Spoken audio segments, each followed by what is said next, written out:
Lolo, saan po ba tayo pupunta? Bakit po ba tayo nagmamadali?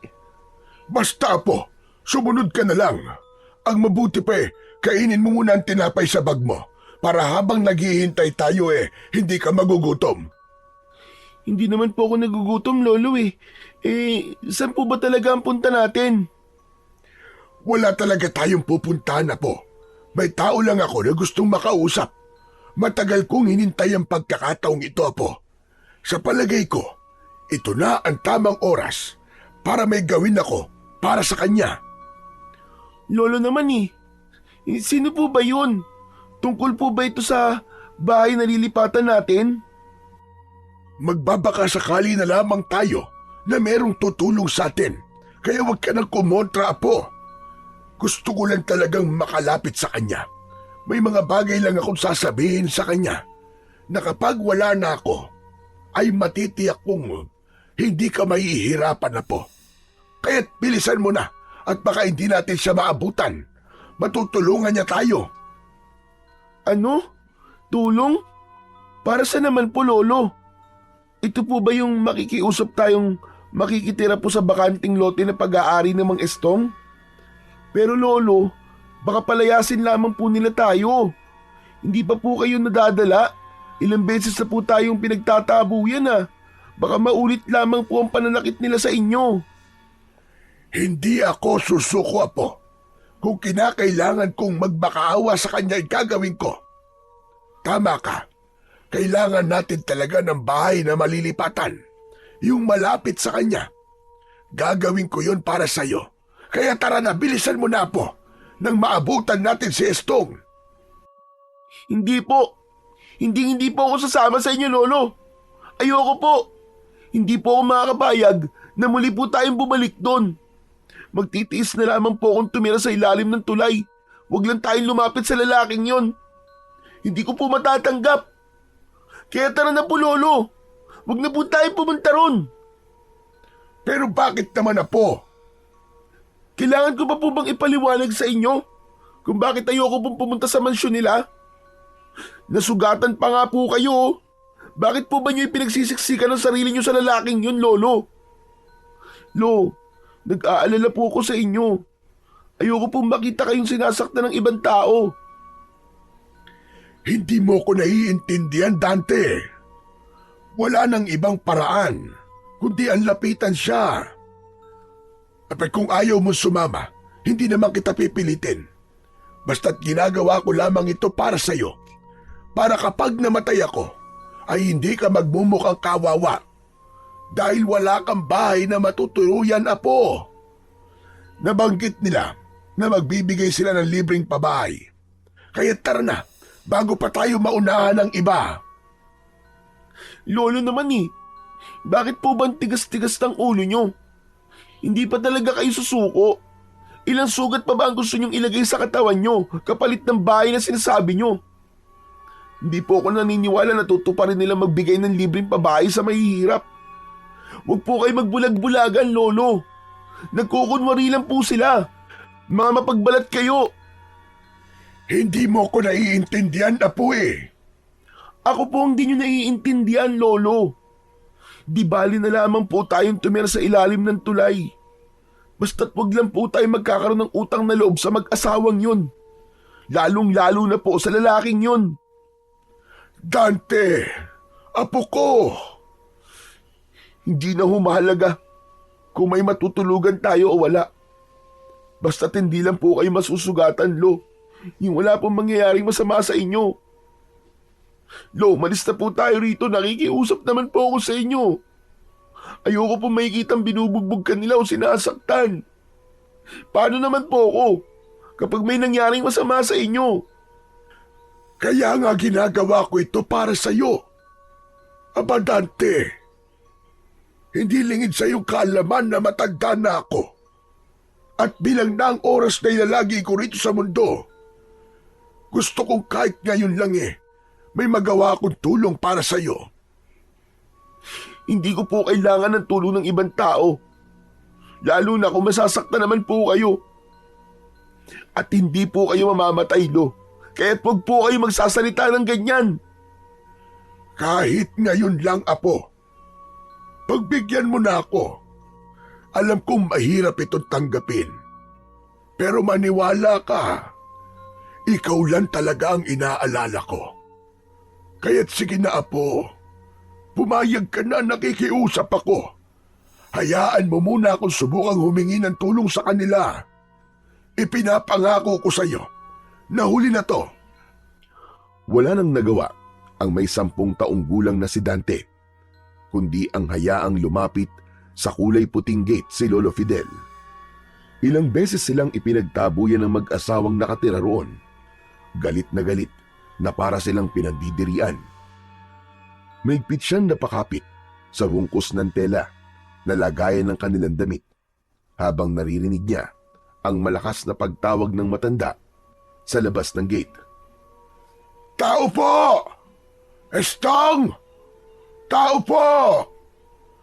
Kahit may mga tao namang nakabantay sa loob ng bakuran ng puting mansyon, tila mga bingi ang mga ito sa malakas na pagtawag ng matanda. Kitang-kita niya kung paanong binabaliwala ng mga tao si Lolo Fidel. Gustong-gusto niya na itong lapitan at akaging nang umuwi para bumalik sa dati nilang tirahan. Kahit nasa ilalim lang yun ng tulay, ay masaya naman silang naninirahan doon. Dahil walang nakakapanakit na ibang tao sa may 66 na taong gulang na si Lolo Fidel. Pero alam niyang hindi rin makikinig sa kanya ang matanda, kaya't naghihintay pa siya ng ilang sandali sa kanyang kinatatayuan sa ilalim ng puno habang tanaw ang kaawa-awa niyang lolo. Tao po! Estong! Alam kong naririyan ka sa loob. Alam kong naririnig mo ko. Nakikiusap ako sa iyo, Estong. Wala na kaming ibang mapupuntahan ng aking apo. Kahit si Dante na lamang ang kunin mo. Estong, mag-usap tayo. Kahit makasama lang kami ng apo ko sa libreng pabahay na sinasabi nyo, nakikiusap ako sa iyo, Estong. Lumabas ka! Tulungan mo kami ng apo ko! Parang pinipiga ang dibdib ni Dante ng mga sandaling yon habang naririnig niya ang pakiusap na yon ng matanda. Pinagmamasdan niya ang tila pagmamakaawa na ginagawa ni Lolo Fidel kay Mang Estong. Nakahawak ang mga kamay nito sa bilog na harang ng gate. Naluluha ito habang patuloy na sumisigaw. At dahil sa ingay ng matanda, tuluyan na ngang lumabas ang may-ari ng bahay. Hindi niya yon kilala, pero alam niyang asawa yon ng lalaking madalas lapitan ng matanda. Nakahawak ang dalawa nitong kamay sa bewang at galit na humarap kay Lolo Fidel. Mula sa kanyang kinatatayuan ay naririnig niya ang malakas nitong boses. Ano na naman ba ang kailangan nyo sa asawa ko? Kaya aga-aga binubulabog nyo ang pagpapahinga ko. Nakakaistorbo kayo ah. Hindi ba kayo nadadala sa ginawa ng mga tauhan ko sa inyo? O baka naman gusto nyo maulit ang pananakit nila sa inyo? Nakikiusap ako sa iyo, Martina. Si Estong ang gusto kong makausap.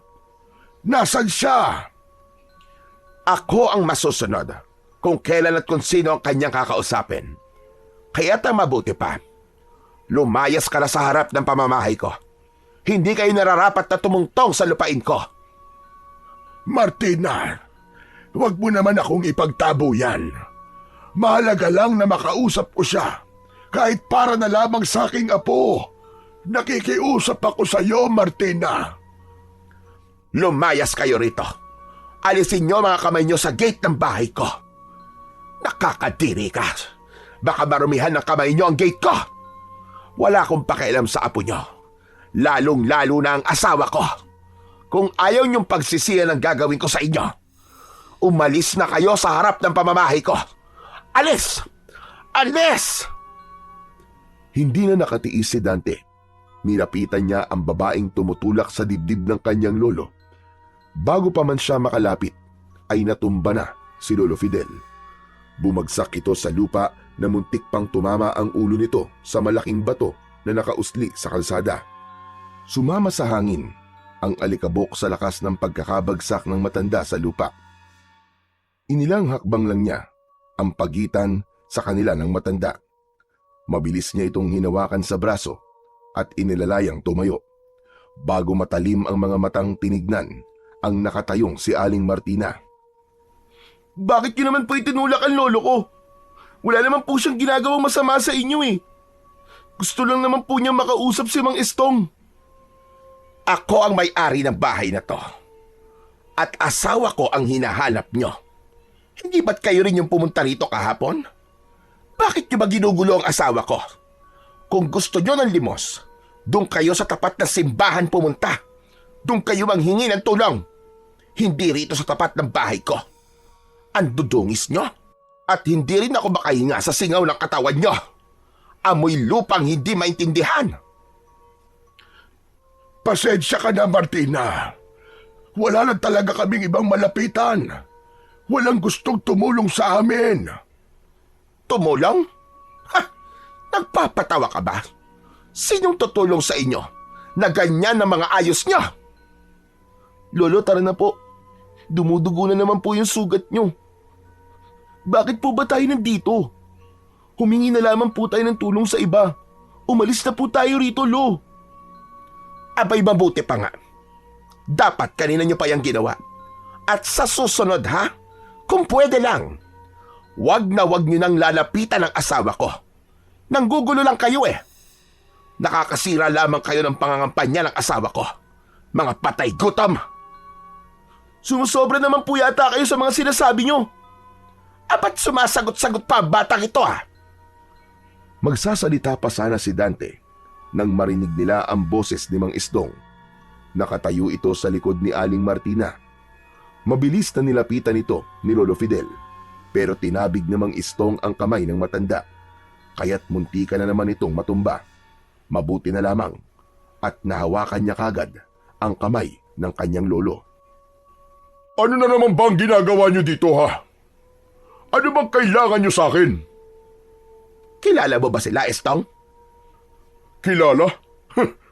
Wala akong kakilalang madudungis. Yung mga mukhang nanlilimahid ang kasuotan. Eh bakit ka nila ginugulo?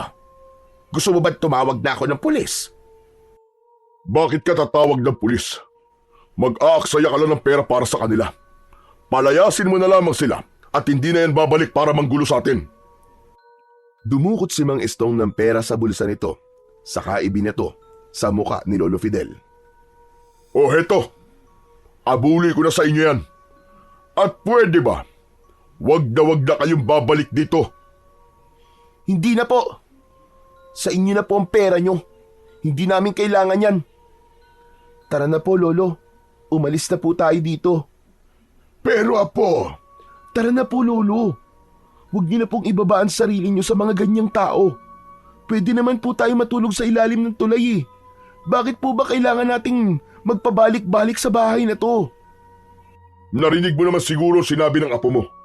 Umalis na kayo, bago ko pa kayo ipakaladkad sa mga tauhan ko. Mga peste! Tatandaan ko po ang ginawa niyo sa lolo ko. Pagsisisihan niyo to, hindi na kayo aangat pa sa buhay.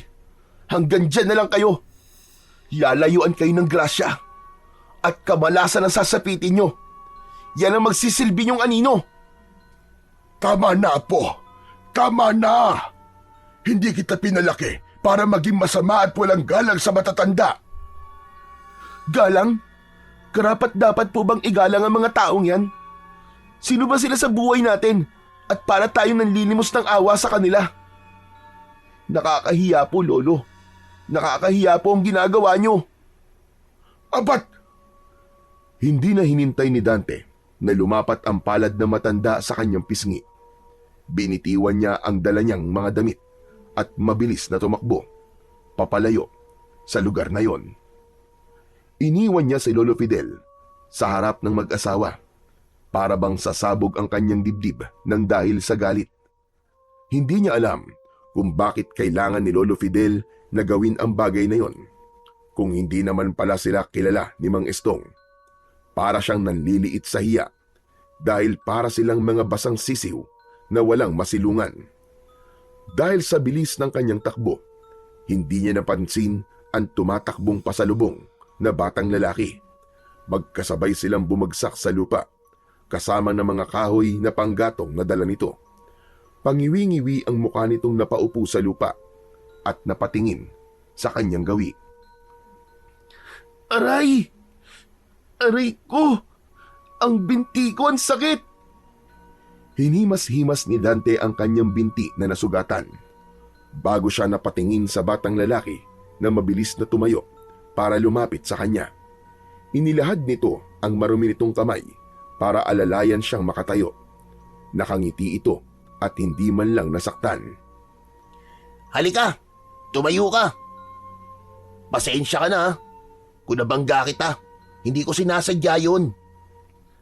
Ako din, pasensya ka na. Hindi ko rin naman sinasadya eh. Hindi rin kita nakita. Masama kasi ang loob ko. Pasensya na talaga. Hinila ng batang lalaki ang kanyang kamay para siya ay makatayo. Kaya lang, naramdaman niya ulit ang pagkirot ng kanyang sugat sa binti, kaya't napaupo uli siya sa lupa. Hala! May sugat ang binti mo! Hindi, okay lang, kaya ko to. Maliit na sugat lang naman to eh. At teka, bakit ka nga pala tumatakbo kanina? Ah, yun ba? Siya nga pala. Ako nga pala si Eroy. Nagmamadali kasi ako kanina para maibenta ko tong mga nakuha kong kahoy sa palengke. Ah, ganun ba? Pasensya ka na kung hindi talaga kita napansin. Naku, wag mo nang isipin yun. Wala yun. Ano nga bang pangalan mo? Dante. Ako si Dante. Apo ako ni Lolo Fidel. Yung nagtitinda ng mga mutya sa gilid ng kalsada na malapit sa tulay. Ah, oo. Natatandaan ko na. Madalas ko kayo nakikitang nakatayo sa tapat ng bahay ni Aling Martina at Mang Estong. Eh bakit ba? Ba't kailangan yung gawin yun? Hindi ko nga rin alam kung bakit madalas kami pumupunta ni Lolo ron eh. Kaya nga nandito ako. Nagpalipas ng sama ng loob. Nako, ang sabi kasi ng mga matatanda rito, humingi na kayo ng tulong sa aso, wag lang daw sa mag-asawang yun. Kilalang matapobre ang mag-asawang yun eh. Ewan ko ba? Hindi ko naman sila masyadong kilala eh. Si Lolo Fidel lang ang nakakakilala sa kanila. May maitutulong ba ako sa inyo? May nakapagsabi kasi sa akin na kailangan nyo ng bahay. Gusto mo ba sumama sa akin? Saan? Sa bahay ko. Mag-isa lang naman ako sa buhay dahil ulila na ako sa mga magulang. Alam ko kung bakit kayo lumalapit sa mag-asawang yun. Nagbabaka sakali kayong mapasama sa libreng pabahay na mag-asawa. Huwag kayong maniwala sa kanila. Pakitang tao lang sila. Kasi malapit nang mag-eleksyon. Kaya gagawin nila ang lahat para masilaw ang mga tao sa kanilang layunin. Naiintindihan ko na ngayon. Kaya pala lumapit si Lolo sa kanila dahil sa libreng pabahay. Oo, yun na nga. Kaya nalaman ko kaagad na wala kayong matutuluyan. Kapag marami ang nakatingin sa kanila, mabait sila. Akala mo mga santo. Pero kung pupuntahan mo sila sa mismong bahay nila, naku po, makikita mo ang totoo nilang mga ugali. Magsasalita pa sana si Dante nang marinig niya ang mga yabag ng paa ni Lolo Fidel. Humihingal pa ito na nagsalita, dala ang nabitiwang mga damit ni Dante. Apo, bakit mo naman ako iniwan doon? Nabigla lang naman ako. Tara na, umuwi na tayo. Hindi na ako lalapit sa kanila. Pasensya ka na. Hindi ko sinasadya mga nasabi ko. Lolo, pasensya na rin po kayo. Hindi ko naman po sinasadyang iwanan kayo kanina eh. Hindi ko po talaga matanggap yung mga sinabi nila sa atin. Ay Lo, si Eroy nga po pala, bago kong kaibigan. Sinabi niya po sa akin na pwede raw po tayo sa bahay niya. Wala raw naman po siyang kasama dun eh. Sa kanya po muna tayo tumira Lo, kahit pansamantala lang, habang wala pa po tayong bahay na nahahanap na pwede nating lipatan. Abay sigurado ka ba, Eroy?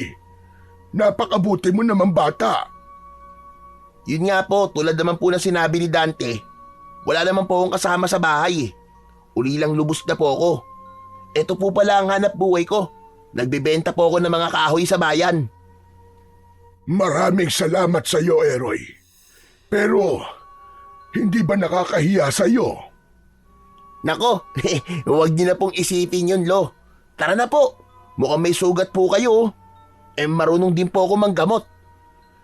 Ako rin naman. Sige, pansamantala lang ang pagtira namin sa bahay mo, ha? Aalis din kagad kami kapag nakahanap na ako ng malilipatan naming bahay.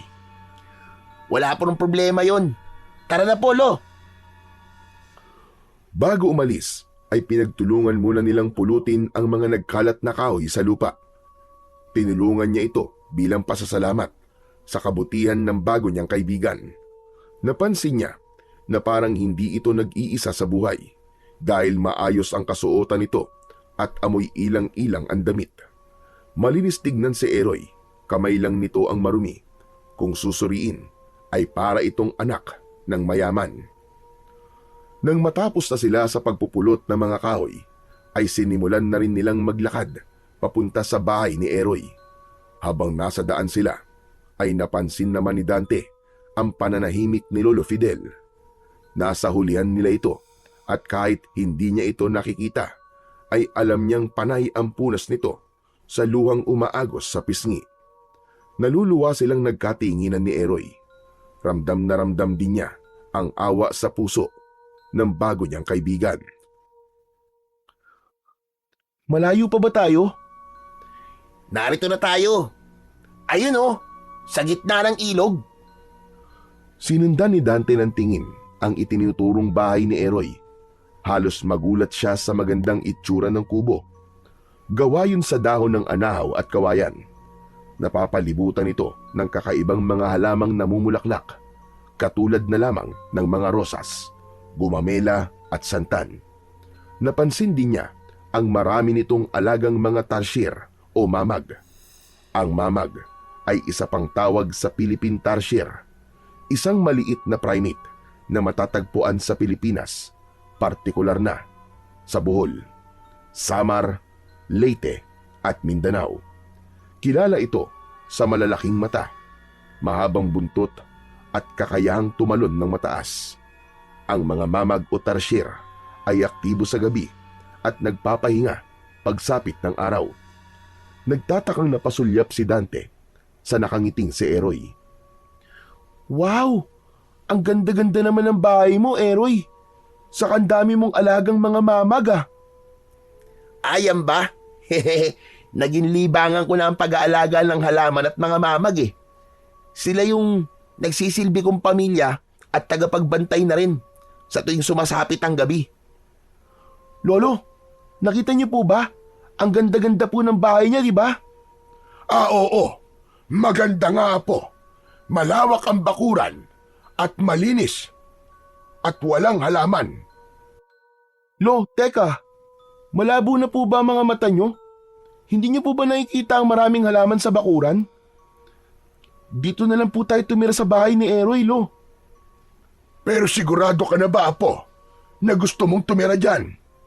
Oo naman po, bakit hindi? Saka mukha pong tahimik at maganda ang paligid. Sariwa din po ang ihip ng hangin. Tara na po, tayo na pong pumasok sa loob ng bahay. Hindi maalis ang malawak na pagkakangiti sa labi ni Dante habang nakatingin ng diretsyo sa mga mata ng kaibigan. Magaan ang loob niya kay Eroy at pakiramdam niya ay mabuti itong tao. Kaya nagtataka siya kung bakit kanina pang hindi nagsasalita si Lolo Fidel. Nakatingin lang ito sa kanyang kaibigan. Hinawakan ni Eroy ang kanyang kamay at hinila siyang papasok sa loob ng bakuran nito. Pagdating nila sa loob, nakita niya ang magandang itsura ng bahay. Wow! Grabe! Hindi ako makapaniwalang may ganito palang bahay rito. Kahit hindi sementado, ay para na rin pang mayaman. Ang galing po, Lolo, no? Mukhang magugustuhan ko pong tumira dito, Lolo. Huwag kang masyadong malikot, Dante. Baka makasira ka ng mga gamit ng kaibigan mo. Nako, ayos lang po yun, Lolo. Ituring niyo na pong bahay niyo ito. Para ko na rin pong kapatid si Dante. Pwede ko po ba kayong mayakap, Lolo Fidel? Aba, oo naman. Pumarinig ka. Napansin ni Dante ang lungkot sa mga mata ni Eroy, pati na ang kakaiba nitong pagyakap sa matanda. Tuwang-tuwa naman si Lolo Fidel sa ginawang yon ni Eroy. Sandali ko lang po kayong iiwan, Dadaling ko lang po ito sa bayan. Ano po pala ang gusto nyong pasalubong, Lolo? Ha? Nako, huwag ka na mag-abala pa. Sige na po. Kahit ano lang po ang ipapasalubong ko sa inyo. Dito man lang po makabayad ako sa utang na loob na ginawa nyo sa akin noon. Hala, kung ganun po Lolo, magkakilala po pala kayo ni Eroy? Ang totoo hindi ko siya masyadong matandaan. Pero baka isa siya sa mga naging pasyente ko noon. Kaagad namang umalis si Eroy, dala ang basket na may mga kahoy.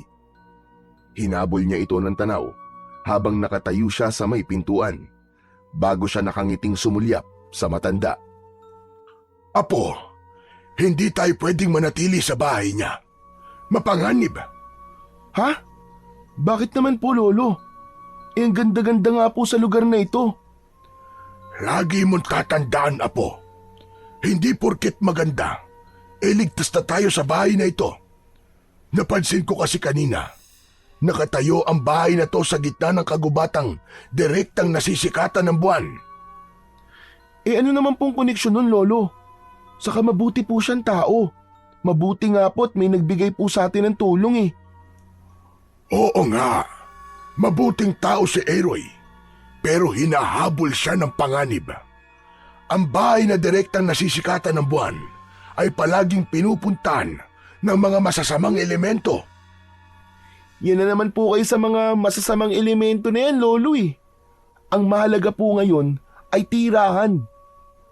Huwag po kayong mag-isip ng mga bagay na may kinalaman po sa elemento. Magmula po na maulila po ako sa mga magulang hindi na po ako naniniwala sa mga masasamang elemento na yan. Ibang elemento ang sinasabi ko. Hindi multo. Basta, bukas na bukas din, magpapaalam na tayo kay Eroy. Hindi tayo pwedeng manatili rito. Napasimangot si Dante dahil sa narinig niya mula kay Lolo Fidel. Nahihirapan siyang intindihin ang mga sinasabi nito. Bawat desisyon ng matanda para sa kanya ay kakaiba. Kaya't bakit kailangan nilang umalis at maghanap ulit ng ibang bahay na matitirhan. Samantalang meron na ngang isang tao na nag-alok ng tulong sa kanila, ay saka pa nito gugustuhin umalis. Napatingin na lang siya sa nakabukas na bintana ng bahay at pinagmasdan ang mga mamag na nakakapit sa sanga ng puno ng bayabas. Huwag kang tititig sa mga mata ng tarsyer. Masyadong mapanganib. Hindi sila ordinaryong nilalang na akala mo ay walang silbi at nakakapit lamang sa mga puno. Maaari silang magpanggap na ikaw at gayahin ang boses mo. Pero bihira ang taong may kakayang makapagpaamo sa ganitong mga nilalang. Ano pong ibig niyong sabihin, Lo? Maiintindihan mo rin ang mga sinasabi ko sa iyo, Apo, kapag ikaw na mismo ang makakakita sa mga nilalang na nagtatago sa dilim. Pakiramdaman mo ang paligid natin dahil malapit ng dumilim. Lolo naman huwag niyo naman po akong takutin. Hindi kita tinatakot, Apo. Gusto ko lang maging handa ka sa mga mangyayari. Ang totoo ay hindi ko masyadong kilala si Eroy. Naging pasyente ko lang siya dati. Hindi ko lang kagad siya nakilala kanina. At ang biglang pagsulpot niya sa baryo natin ay palatandaan ng isang panganib. Kaya alam ko na kung bakit marami ngayon ang nawawalang bata sa baryo natin. Sinasabi niyo po bang si Eroy po nangunguha ng mga bata? Hindi. Hindi yun ang tinutukoy ko. Ang sinasabi ko ang dahilan kung bakit siya naririto. Kapag wala na ako, huwag kang aalis sa tabi niya. Dahil marami na ang nabibiktima ng mga aswang dito sa baryo ng Alimpuyong. Akala ko, kapag umalis tayo sa bahay na ito, hindi ka hahabulin ng mga masasamang nilalang. Ang iniisip ko, marahil ay may dahilan kung bakit pinagtagpo kayo ni Eroy. Aswang, Lo? Totoo po ba ang mga aswang? Oo, Apo. At may dahilan kung bakit tayo napunta sa lugar na ito. Halata ang pag-aalala sa kilos ni Lolo Fidel nang sumulyap ito sa labas ng bintana. Hinawakan siya nito sa balikat at hindi umaalis sa kanyang tabi. Napayuko siya sa kanyang paanan. Sa kanya lang nakita ang malaking sugat sa tuhod ng matanda. Lolo, maupo na muna po kayo. Nakalimutan po ni Eroy na gamutin ang sugat niyo eh. Oo nga. Munti ko na makalimutang may sugat ako sa tuhod. Ang mabuti pa ikuha mo ako ng bulaklak ng gumamela sa labas ng bakuran. Hindi po kaya magalit si Eroy kung pipitas po ako ng bulaklak? Hindi siya magagalit dahil alam niyang gamot sa sugat ang bulaklak. Sige na, at nakakahiya naman kay Eroy kung siya pa ang gagamot sa akin. Mabilis na sumunod sa utos ng matanda si Dante. Sa kusina siya dumaan para kumuha ng bulaklak ng gumamela. Pero hindi sinasadyang napatisod siya sa nakalitaw na bato sa lupang tinutungtungan niya. Nadapa siya, sakto sa may ilog. Nakita niya ang refleksyon ng kanyang muka sa malinis na tubig. Halos manlaki ang kanyang mga mata nang makita ang itsura ng bahay sa refleksyon ng tubig. Ilang beses pa niyang tinignan ang kubo bago titigang ulit ang tubig. Napaupo sa lupa si Dante at sunod-sunod na napalunok. Ano to?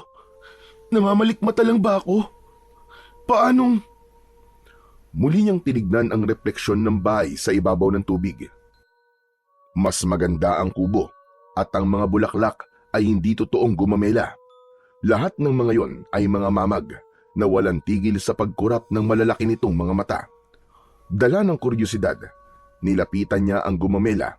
Akma na sana niya itong pipitasin nang biglang sumigaw si Lolo Fidel. Dante, Apo! Ang tagal mo namang kumuha ng bulaklak ng gumamela! Sandali lang po, Lolo. Naku, paano ba to? Paano ko sasabihin kay Lolo? Alam kaya to ni Eroy? Ito kaya ang dahilan kung bakit biglang nag-alala si Lolo? Hindi mapakali si Dante ng mga sandaling yon. Hindi niya alam kung paano sasabihin kay Lolo Fidel ang mga nakita niya sa refleksyon ng tubig. Hindi nagtagal ay lumabas na rin ito sa labas ng bahay. Bakit ka ba natatagalan, ha, Dante? Kanina pa kitang nakikitang nakatayo lang sa harap ng bulaklak ng gumamela. Ano ba nangyayari sa'yo? Ha? Kasi po Ano po kasi? Ay nako, ako na nga ang kukuha ng gumamela. Para kang ibinabad sa suka na parang may kinatatakutan ka. Huwag, Lolo! Huli na para mapigilan pa ni Dante si Lolo Fidel sa pagpitas nito sa gumamela. Wala naman siyang nakitang reaksyon sa gumamela. Ilang beses siyang sumilip sa ilog at nagulat siyang totoong gumamela na yon at hindi buhay na mamag. Iniisip mo siguro sinabi ko kanina, kaya ka nagkakaganyan. Hala sige, tara na sa loob at malapit ang dumilim ang paligid. Bakit kaya wala pa si Eroy? Inabutan na siya tuloy ng pagdilim sa daan. Ni wala yatang dalang ilaw yun eh. Akma na sanang papasok sa loob ng bahay sina Lolo Fidel at Dante nang biglang sumakit ang kanyang tiyan. Napakapit siya sa braso ng matanda habang nakabaluktot ang kanyang katawan. Lolo! Aray! Ang sakit-sakit po ng tiyan ko! Abay, ano nangyayari sa iyo, Apo? Ano bang nakain mo? Kaninang umaga pa po tayo hindi kumakain eh. Ang sakit po, Lolo! Aray! Apo, huwag kang humiga sa lupa. Naku po, Diyos ko. Ano bang gagawin ko sa iyong bata ka? Lolo! Aray! Patindi po ng patindi ang sakit! Halika, tumayo ka. Kailangan pumasok tayo sa loob. Baka may gamot sa bahay ni Eroy. Diyos ko po, ngayon pa talaga to nangyari sa iyo. Halata ang panginginig sa katawan ng matanda. Habang pilit na inaalalayang tumayo si Dante. Pero hindi pa sila halos nakakapasok sa loob ng bahay nang biglang kumulog at kumidlat. Kasabay ng malakas na pagbuhos ng ulan. At dahil madilim ang paligid, nangapa-ngapa ang dalawa sa daan. Gumuhit ang lamig sa buong katawan ni Dante at mas lalong tumindi ang sakit ng kanyang tiyan. Madali ka! Tumayo ka, Apo! Hindi kita kayang buhatin. Kaya mo bang maglakad? Lolo! Pinilit ni Dante na tumayo, pero napatigil siya sa paghakbang nang mapansin niya ang kakaibang nilalang na nakatayo sa kanilang likuran. Kasabay ng mabahong singaw ng ihip ng hangin sa paligid. Amoy nabubulok na katawan ng hayop. Masakit sa ilong at nakakasuka. Kaya ang nararamdamang sakit ni Dante ay mas lalong tumindi. Lolo! Lolo, may tao po! Saan, Apo? Baka si Eroy na yon. Sa likod po natin, Lo! Muling gumuhit ang kidlat. Kasunod ang pagdagundong ng kulog. Lumiwanag ang buong paligid. Dito na nila nakita ang isang nilalang na nakatayo sa kanilang harapan. Nahihirapan man silang aninawin ang itsura ng nilalang na yon, pero alam nilang hindi ito pangkaraniwan. Maririnig nila ang pag-angil nito na parabang nauulol na aso. Napaatras sila ng hakbang habang hindi nila inaalis ang kanilang paningin sa nilalang na nakatayo sa harap nila. Lolo, ano pong nilalangan nasa harapan natin? Nakakatakot po ang itsura niya. Diyos ko! Nakapasok siya sa bakuran ng bahay ni Eroy. Sino ka? Anong kailangan mo sa akin? Lolo, papalapit na po siya sa atin. Aray! Ang sakit pa rin po ng tiyan ko! Tiisin mo muna, Apo. Diyos ko, tulungan niyo po kami ng apo ko. Tulungan niyo po kami. Muling natigilan ang maglolo nang sa bawat pagkidlat ay dun lamang nila nakita na hindi ito isang tao, kundi isang aswang na kumakain ng lamang loob. Mapupula ang mga mata habang nakangising tumutulo pa ang malapot nitong laway. Takot na takot si Dante ng mga sandaling yon habang mahigpit ang kapit sa kamay ng kanyang lolo Fidel. Lolo, tumakbo na tayo! Umalis na tayo dito! Hindi siya tao, Lolo! Baka kunin niya po ako! Wala tayong mapupuntahan, Apo. Pumasok ka sa loob at ako na ang haharap sa kanya. Lolo, wag po! Tara na po! Sige na, Apo. Pumasok ka na sa loob ng kubo. Sa pagkalat ng malakas na liwanag mula sa kidlat na gumuhit sa kalangitan, ay tuluyan ng nakita ni Dante ang malahalimaw nitong itsura. Mabalahibo ang mukha nito, pati na ang katawan. Kung hindi siya nagkakamali, ito yung madalas na napapabalitang kumakain ng mga alagang hayop sa kagubatan at kapag natatagpuan ay wala na ang lamang loob. Wakwak ang tiyan, butas ang dibdib, putol ang braso at paa.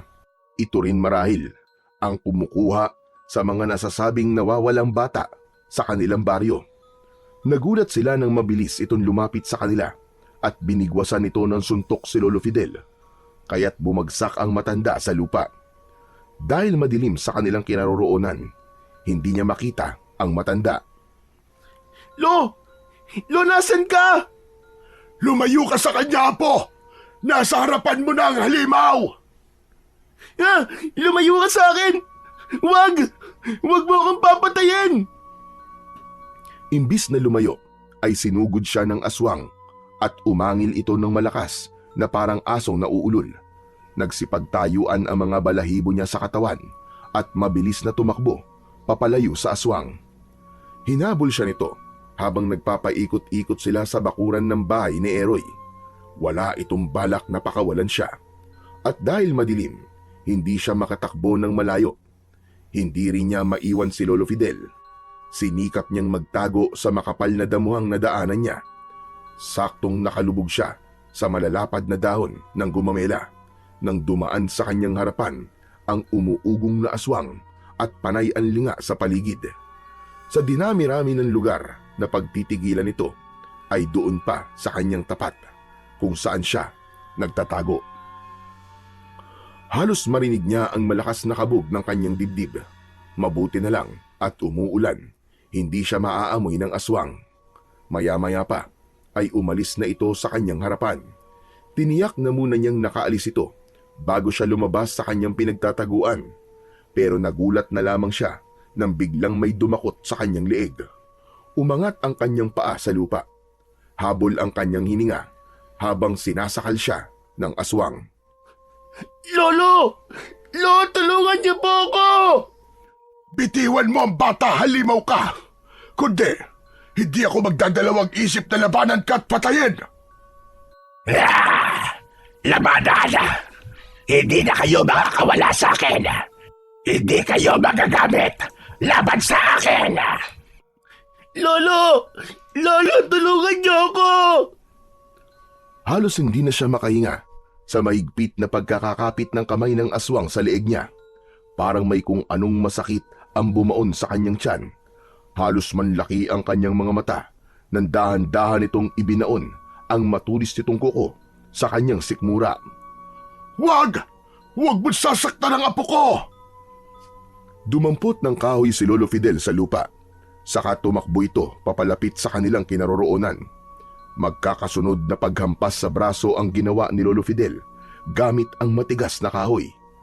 Naramdaman ni Dante ang pagguhit ng sakit mula sa bumaon na kuko sa kanyang tiyan. At dahil hindi sumuko ang matanda sa paghampas sa kamay ng aswang, nabitiwan ng nilalang na yon ang kanyang leeg at hindi natuloy ang pagbaon ng kuko nito sa kanyang tiyan. Bumagsak siya sa lupa. Dala ng matinding galit ng aswang para kay Lolo Fidel ay ito naman ang binalingan. Pagapang niyang pinigilan ng aswang, niyakap niya ng maigpit ang dalawa nitong binti para hindi ito makalapit sa matanda. Ngunit nadakot na nito ang leeg ni Lolo Fidel. Hayop ka! Bitiwan mo ang lolo ko! Halimaw ka! Buong lakas na kinapitan ni Dante ang binti ng aswang dahil nakita niyang umangat ang paa ni Lolo Fidel sa lupa. Kasabay ang pagpatak ng dugo mula sa sugat nito sa leeg. Tumulo rin ang dugo sa kanyang muka nang butasin ng matutulis nitong kuko ang tiyan ni Lolo Fidel. Tila nanigas ang buo niyang katawan nang makita ang pagkikisay ng paa ni Lolo Fidel. Natulala siya sa kanyang mga nasaksiyan. Lolo! Apo ko! Lolo! Ito ang napapala ng matandang mahilig makialam. Halimaw ka! Anong ginawa mo sa lolo ko? Buong lakas na kinagat ni Dante ang binti ng halimaw. Dahil sa sakit ng pagbaon ng ngipin niya sa laman ng aswang, nabitiwan nito ang kanyang lolo. Kitang-kita niya na bumagsak ito sa lupa habang nag-aagaw buhay. Pero dahil sinaktan niya ang binti ng halimaw, hindi niya na nalapitan ang nakahandusay na matanda dahil muli siya nitong sinakal. Kung ganon, ikaw pala talaga ang sugo ayon sa propesiya. Ngunit wala ka naman palang kwenta dahil isa ka lamang paslit na lampa. Hayop ka! Pinatay mo ang lolo ko! Papatayin din kita! Magbabayad ka sa ginawa mo! Humalakhak ng malakas ang aswang. Para bang ipinapakita nitong hindi ito natatakot sa pagbabanta niya. Sa halip, ibinuka pa nito ang bibig sa tapat ng mukha niya at sumigaw ng pagkalakas-lakas. Amoy na amoy niya ang mabaho nitong hininga. Amoy yun ng nabubulok na karne ng tao. Napalingon ng aswang nang tila may nakita itong nakatayo mula sa dilim. Narinig niya ang boses ni Eroy. Pakawalan mo si Dante! Dahil kung hindi, matutunaw ka ng liwanag na nanggagaling sa palakol ko! Tila nagkaroon siya ng pag-asa nang marinig ang boses ni Eroy. Meron itong hawak na palakol, kasabay ng pagtaas nito sa ere ng sandata. Parang nasisilaw na napataklob ng palad sa mga mata nito ang aswang. Kaya naman, nabitiwan nito si Dante. Bumagsak siya sa lupa na malapit sa nakahigang si Lolo Fidel. Gumapang si Dante na pilit hinahanap ang kamay ng kanyang lolo habang walang tigil sa pagpatak ang luha sa kanyang mga mata. Ilayo mo sa akin yan! Ikaw ang lumayo, demonyo ka! Layuan mo si Dante kung ayaw mong patayin kita gamit ang palakol ko! Gigil na gigil na itinaas ni Eroy ang hawak niyang palakol. Kahit basang-basa na ito ng ulan, ay hindi ito umaalis sa pagkakatayo. Ang pinagtatakhan niya lang ay wala naman siyang nakikitang liwanag mula sa sandata. Mas lalong nanlaki ang kanyang mga mata nang makita niyang nagsitalon ang mga mamag papunta sa kinaroroonan ng aswang. Pinagtulungang kalmutin ng mga ito ang halimaw na nakatayo sa kanilang harapan. Napasigaw ito sa sobrang sakit dahil sa pag-atake ng mga tarsier. Sige, parusahan niyo ang aswang na yan. Hindi marunong matakot. Pati ang bakuran ko na balot ng proteksyon ay sinira niya. Sige, patayin niyo siya! Galit na galit ang boses ni Eroy habang inuutusan nito ang nasa 8 mga tarsier. Takot na takot ang aswang at kitang-kita ni Dante ang pagbaon na mga kuko ng mga mamag sa katawan ng aswang. At nang hindi ito makatiis, mabilis itong tumakbo papalayo para tumakas. Saka lang naalala ni Dante si Lolo Fidel. Pagapang na nilapitan niya ang nakahandusay na si Lolo Fidel. Dilat ang mga mata nitong wakwak ang tiyan dahil sa ginawa ng aswang. Ayaw niyang tignan ang itsura ng matanda. Para siyang unti-unting nauupos na kandila. Naramdaman niya ang paglapit ni Eroy sa kanya. Malakas din itong napahagulgol at napaluhod sa lupa. Magkasabay silang umiyak habang hawak ang katawan ng kawawang matanda. Lolo! Lolo, gumising ka! Lolo, ligtas na tayo! Imulat niyo ang mga mata niyo, Lolo! Magsalita ka! Kinalog-kalog niya ang katawan nito habang nakahiga sa putikan. Gusto niyang isipin na panaginip lamang ang lahat na hindi patay si Lolo Fidel. Nanginginig ang kanyang kamay na muling hinawakan ang matanda. Idinikit pa niya ang palad nito sa kanyang pisngi. Paulit-ulit niyang tinatawag ang pangalan ng matanda. Lolo! Lolo naman eh! Gumising ka na, Lolo!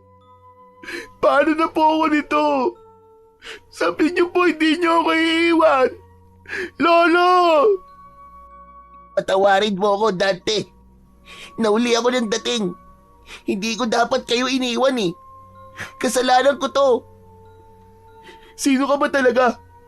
Bakit kami sinugod ng aswang? Dante, hindi ko maintindihan ang tanong mo. Sino ka ba talaga? Alam ni Lolo na mangyayari to. May nangyari din sa akin bago kami sinalakay ng aswang na yon. Kasabwat ka ba niya? Sumagot ka! Huminahon ka muna, Dante. Hindi tayo magkakaintindihan kung paiiralin mo ang galit mo. Paano akong hihinahon? Wala na ang lolo ko, patay na siya. Tapos dumating ka. Huli na dahil wala na siya. Dinala ko kayo rito para protektahan, hindi para ipahamak. Nung papunta ako rito, may mga humarang na asong gubat sa akin, kaya hindi ako nakarating kaagad. Kaya tinatanong kita, umamin ka. Sino ka ba talaga? Ang mabuti pa, ipasok na muna natin si Lolo Fidel sa bahay. Malakas ang ulan oh, at hindi rin tayo magkakaintindihan dito. Pagkasabi nun ni Eroy, ay umalis ito sa harapan niya. Tila umiiwas ito sa tanong niya. Lumapit ito kay Lolo Fidel. Nagulat siya nang bigla nitong buhatin ang matanda ng mag-isa. Para lamang itong nagbubuhat ng papel. Paanong? Dalin mo sa data ko, Dante. Kailangan natin pumasok sa loob. Hindi tayo ligtas dito. Sinilyapan ni Dante ang sandatang naiwan sa lupa at dinampot niya yon. Isa lang yung ordinaryong maliit na palakol at wala siyang nakikitang kakaiba para katakutan ito ng aswang. Mahigpit niyang hinawakan ang puluhan nito, saka tumalim ang tingin sa loob ng bahay. Pagpasok na pagpasok niya, ay nauna nang pumasok sa kanya ang mga mamag. Kanya-kanya ang mga ito ng paglapit sa nakaupong si Eroy. Binalot nito ng kumot ang katawan ni Lolo Fidel bago humarap sa kanya. Akin na ang sandata ko. Ibigay mo sa akin yan. Eroy, gusto ko magtapat ka sa akin. Sagutin mo muna mga tinatanong ko sa'yo. Naiintindihan ko, Dante, kung bakit ka nagkakaganyan. Huwag ka sa akin magalit dahil hindi ako ang pumatay kay Lolo Fidel. Totoong nagsinungaling ako para protektahan kayong dalawa. Kaya ang pagkamatay ni Lolo Fidel, kapabayaan ko rin. Ako ang tagapagbantay ng sugo. Kalahating tao at kalahating engkanto ako. Ang tungkulin ko ay bantayan ang nakatakda. Wala akong panahon makipaglokohan sa'yo. Bitiwan mo ang armas ko, Dante. Kung ayaw mong maputulang ka ng kamay. Hindi na pinatapos ni Dante ang sasabihin ni Eroy. Inatake niya ito gamit ang hawak na palakol. Kaya lang, kahit na anong gawin niya ay hindi siya tumama kay Eroy. Mabilis itong kumilos